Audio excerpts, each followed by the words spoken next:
That's because whenever you use your glute on one side to pull your leg this way, you always use the lat on the contralateral side. So if we strengthen the glute on one side and the lat on the other at the same time, it improves running economy. So what I'm going to do is show you basically what happens when you run. When you run, right before your foot strikes the ground, from your thoracolumnar fascia, this big piece of fascia down here, all the way through your hamstring and your calves, those muscles tighten up and they prepare for landing. So you want to have that nice and strong because that shock absorption is going to be transferred to your upper body and help you run faster. And an exercise that can do that would just be simple squats, lunges, what we call Romanian deadlifts, which would be like one leg coming down towards the floor and straight back up again.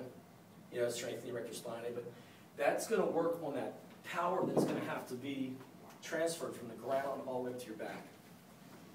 That's the first exercise and the first set of muscles. Now the next part of the running stride is that after your foot lands, that energy is transferred up to your back, and you use this lat, and you use this lat, and you use this glute to propel yourself forward.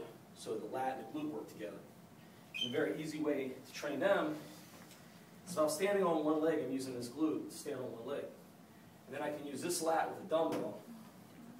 And I'm telling you, if you do this exercise, there's no, often enough, there's no question that when you run, you'll feel your running economy improve. Because you use this lat and this glute together, and that's the way you run. I mean, those muscles always work together, they're buddies.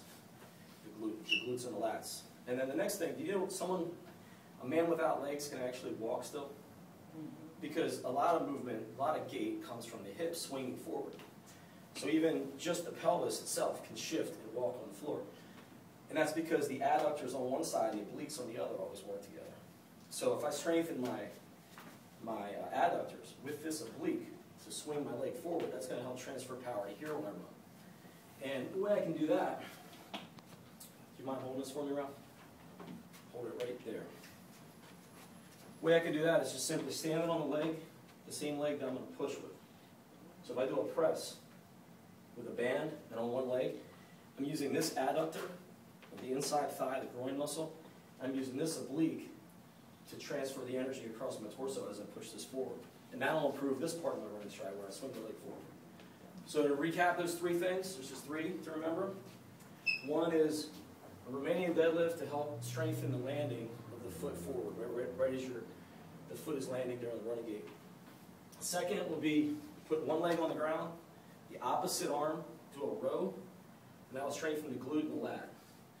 And then the third would be trying to activate an adductor with the obliques at the same time by standing on one leg and then pushing with the same leg. Okay? And if you do those three exercises, you'll definitely see your running economy improve. And what I mean by economy is that for a given speed, you actually use less energy. You won't have to consume as much oxygen. You'll be able to go further without expending as many calories. So it should definitely help the distance runner especially. Okay, any